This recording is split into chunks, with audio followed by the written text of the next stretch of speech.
Soup season or not, Costco's latest bakery drop is already stirring conversation. One user stated, with all those ingredients, it's not sourdough bread. Hard pass. Make your own or go to a bakery or farmer's market. And you know what?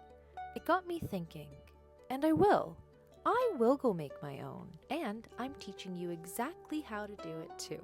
Hello my beautiful souls, and welcome back to my channel. We're starting with 1,000 grams of flour. If we were in Costco's bakery, we'd be using enriched wheat flour, which is a really long way of saying white flour that's had niacin, iron, and folic acid added back into it. Instead, we're going with 900 grams bread flour and 100 grams of whole wheat. We're then adding 600 grams of water, making this a 60% hydration recipe. We'll then add 220 grams of active sourdough starter. At just about this mark, Costco likely starts adding things like commercial yeast, ascorbic acid, and enzymes to speed things up in order to produce for the masses, which I truly think is key here.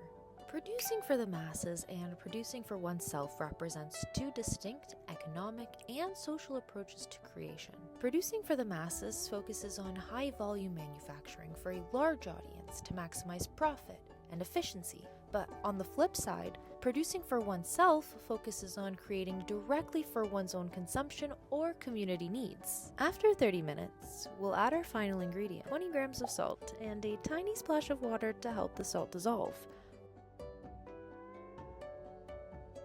Really just making sure that everything is mixed in really well together. If you've been watching my videos, you'll know by now that I'm a huge fan of slap and folds. Slap and folds really help to kickstart gluten development, and if I'm being completely honest, if I believe that I've gotten sufficient gluten development at this stage, I'll sometimes skip my last round of stretch and folds. I would say probably about 5 to 10 minutes after slap and folds, you should be good to return your dough to its bowl, then cover it and let it rest for 30 minutes. After 30 minutes, we're getting into our stretch and folds, and you'll do 3 rounds in 30-minute increments. You can check out some of my other videos if you're looking for a detailed tutorial on how to do that.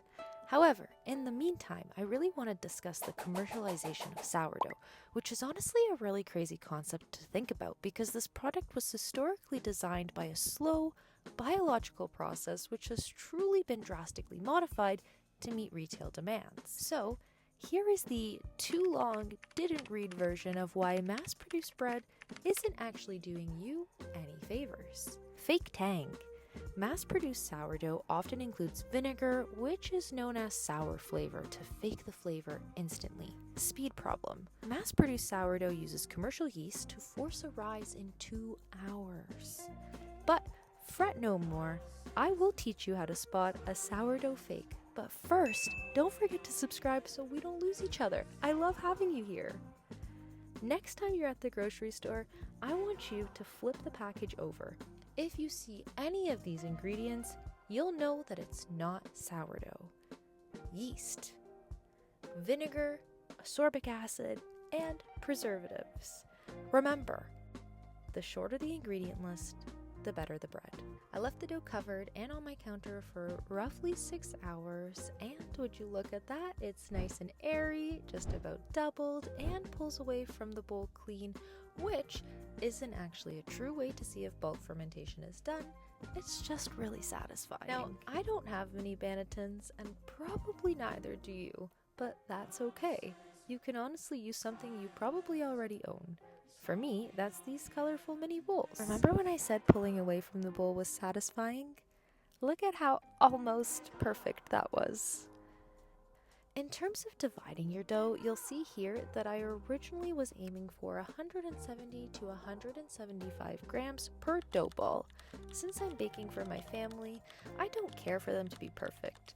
Imperfection is the beautiful thing about cooking for oneself. You'll notice though that I changed my mind, and I'm so glad that I did.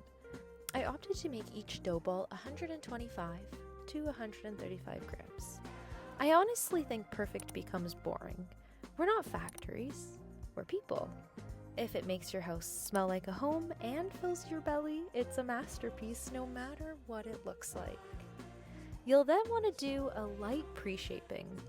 You don't have to overdo it, we just want a somewhat smooth surface and a cohesive round ball. I also just noticed this while editing, but once I finished pre-shaping, I wanted to move all the dough balls into frames so you could see how perfectly imperfect they are, and I noticed they formed a heart. On that note, if you're enjoying this video, don't forget to leave a thumbs up. You'll want to cover your pre-shaped dough balls and let them rest for roughly 10 minutes. After 10 minutes, we'll get into our final shaping. For these specifically, I knew I wanted a nice tight crumb, so I didn't care to handle the dough gently. I used my regular head, shoulders, knees, and toes shaping method. It's the easiest way I've found to get a nice round shape without needing years of experience.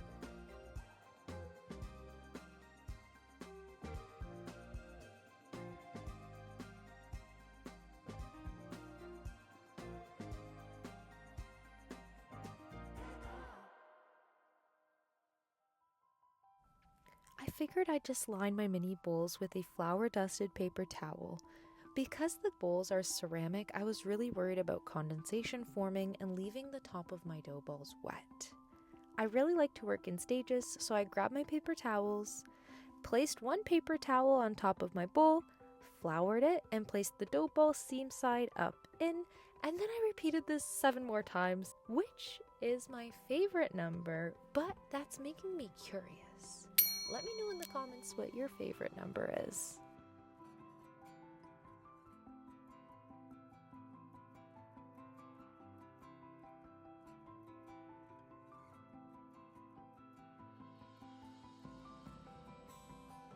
I popped all of these into my fridge overnight for a cold proof, which was also kind of challenging because my fridge isn't that big. It's just a normal 2000s style fridge. And it was after I placed my dough balls into my fridge that I had a realization that it's going to take me a really long time in the morning to bake these with only one Dutch oven at a time.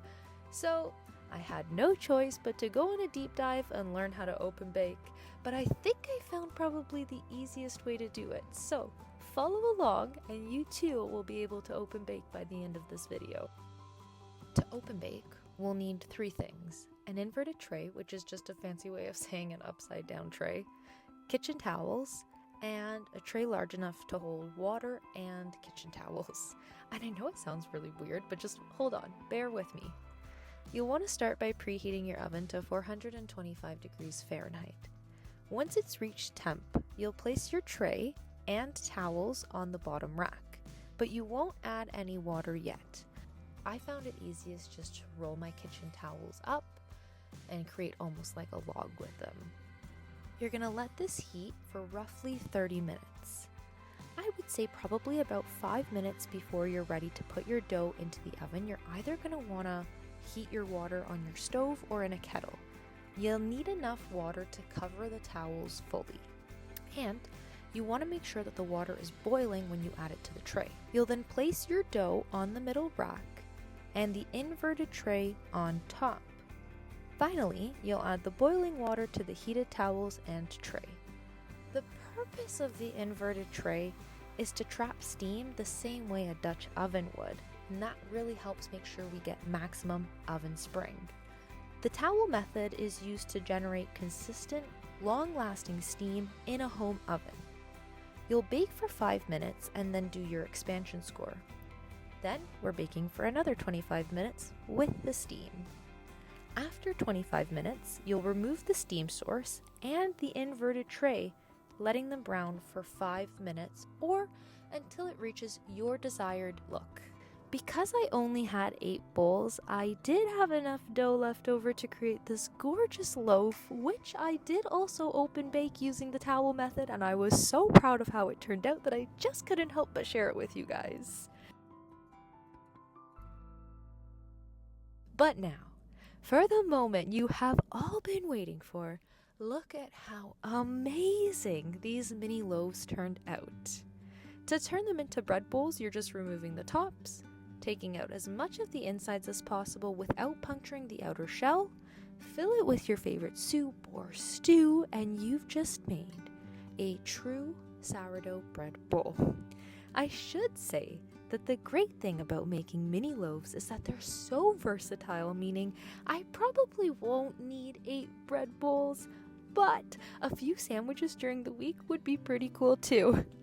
Anyways, thank you for being here, beautiful soul. Until next time.